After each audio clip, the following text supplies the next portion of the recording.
Hello friends, ನೀವ್ ನೋಡ್ತಾ ಇದ್ದೀರಾ one India Kannada YouTube channel. ನಾನು ರಶ್ಮಿ. ಸೊ ನಿಮ್ಗೆಲ್ಲ ಗೊತ್ತಿರೋ ಹಾಗೆ 5 ಸ್ಟೇಟ್ ಎಲೆಕ್ಷನ್ಸ್ ಮುಗ್ದಾಯ್ತು. ಈಗ ಮತ ಎಣಿಕೆ ಸ್ಟಾರ್ಟ್ ಆಗಿದೆ. ಇನ್ನೊಂದ್ ಸ್ವಲ್ಪದ್ರಲ್ಲಿ ರಿಸಲ್ಟ್ ಆಚೆ ಬರುತ್ತೆ. ಈಗ ಉತ್ತರ ಪ್ರದೇಶದಲ್ಲಿ ಮೋದಿ ಅವರ ಅಭಿವೃದ್ಧಿ ಮಂತ್ರ ಮೇಲಾಗೋದು, ಅಖಿಲೇಶ್ ಮತ್ತಿತರ ಜಾತಿ ಲೆಕ್ಕಾಚಾರ ಮೇಲಾಗತ್ತಾ ಅಂತ ಕೆಲವೇ ಗಂಟೆಗಳಲ್ಲಿ ಗೊತ್ತಾಗತ್ತೆ.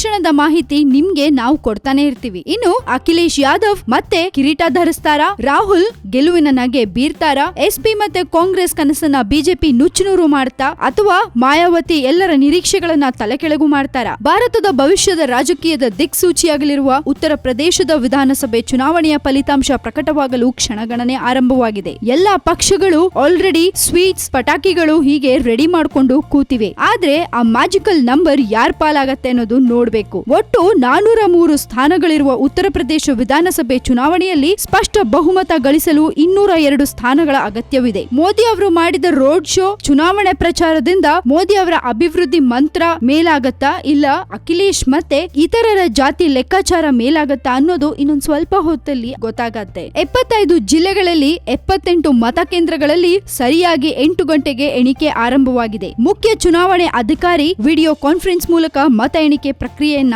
ವೀಕ್ಷಿಸಲಿದ್ದಾರೆ. ಯಾವುದೇ ಅವಘಡ ನಡೆಯದಂತೆ ಬಂದೋಬಸ್ತ್ ಮಾಡಲಾಗಿದೆ. ಇನ್ನು ಬೆಳಗ್ಗೆ 8 ಗಂಟೆಗೆ ಸರಿಯಾಗಿ ಮತ ಎಣಿಕೆ ಆರಂಭವಾಗಿದೆ. ಇನ್ನು ಬಾರಕ್ಪುರದಲ್ಲಿ ಅಖಿಲೇಶ್ ಯಾದವ್ ಮುನ್ನಡೆ ಸಾಧಿಸಿದ್ರೆ ಬಿಜೆಪಿ 4, ಎಸ್ಪಿ ಕಾಂಗ್ರೆಸ್ 3, ಬಿಎಸ್ಪಿ 3 ಸ್ಥಾನಗಳಲ್ಲಿ ಮುನ್ನಡೆ ಸಾಧಿಸಿದೆ. ಇನ್ನು ಕುಂಡಾ ಕ್ಷೇತ್ರದಲ್ಲಿ ಪಕ್ಷೇತರ ಅಭ್ಯರ್ಥಿ ರಾಜಾಬಾಯ, ಮಾವು ಕ್ಷೇತ್ರದಲ್ಲಿ ಬಿಎಸ್ಪಿಯ ಮುಕ್ತಾರ್ ಅನ್ಸಾರಿ ಮುನ್ನಡೆ ಸಾಧಿಸಿದ್ದಾರೆ. ಇದೀಗ ಬಂದ ಸುದ್ದಿಯ ಪ್ರಕಾರ ಬಿಜೆಪಿ ಮುನ್ನಡೆ ಸಾಧಿಸ್ತಾ ಇದೆ. ಬಿಜೆಪಿ ಒಟ್ಟು 37 ಮತ ಗಳಿಸಿದ್ರೆ ಇನ್ನು ಎಸ್ಪಿ ಕಾಂಗ್ರೆಸ್ 25, ಬಿಎಸ್ಪಿ 16 ಹಾಗೆ ಇತರರು 2 ಮತ ಗಳಿಸಿದ್ದಾರೆ. ಇದನ್ನೆಲ್ಲ ನೋಡ್ತಾ ಇದ್ರೆ ಎಲ್ಲೋ ಒಂದ್ ಕಡೆ ಬಿಜೆಪಿನೇ ಗೆಲ್ಲತ್ತಾ ಅನ್ನೋದು ಗೊತ್ತಿಲ್ಲ. ಕಾದ್ ನೋಡ್ಬೇಕು. ನಿಮ್ ಪ್ರಕಾರ ಯಾರ್ ಗೆಲ್ತಾರೆ? ನಿಮ್ಮ ಒಪಿನಿಯನ್ಸ್ ಅನ್ನ ನಮ್ ಜೊತೆ ಶೇರ್ ಮಾಡ್ಕೊಳ್ಳೋದನ್ನ ಮರಿಬೇಡಿ. ಇನ್ನಷ್ಟು ಎಲೆಕ್ಷನ್ಸ್ ಬಗ್ಗೆ ಅಪ್ಡೇಟ್ಸ್ ಅನ್ನ ನಾವು ನಿಮ್ಗೆ ಕೊಡ್ತಾನೆ ಇರ್ತೀವಿ. ಸೊ ಕೀಪ್ ವಾಚಿಂಗ್ ನಮ್ಮ one India Kannada YouTube channel. ಹಾಗೆ ಸಬ್ಸ್ಕ್ರೈಬ್ ಕೂಡ ಮಾಡಿ ಅಂಡ್ ಈ ನಮ್ಮ ವಿಡಿಯೋನ ಲೈಕ್ ಮಾಡಿ, ಶೇರ್ ಮಾಡಿ. Thank you so much.